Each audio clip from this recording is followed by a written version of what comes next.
Hoy vamos a cocinar unas croquetas de bacalao y lo primero que tenemos que hacer es preparar las patatas.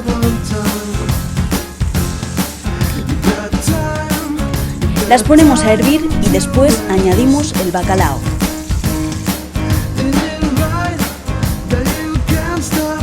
Sofreímos un poco de cebolla, le añadimos unos piñones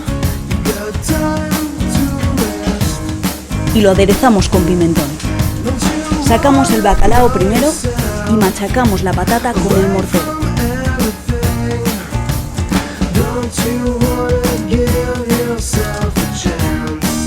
Trituramos el ajo, el perejil y el bacalao. Lo mezclamos con la patata y añadimos el sofrito. Extraemos la yema del huevo y lo juntamos todo.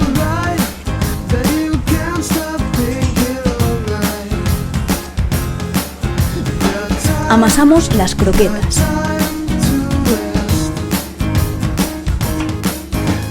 Batimos la clara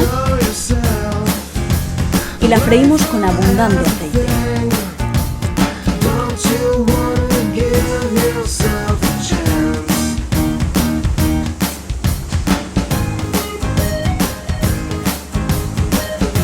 Lo acompañamos con un poquito de alioli, pimienta negra y ya tenemos nuestras croquetas listas para servir.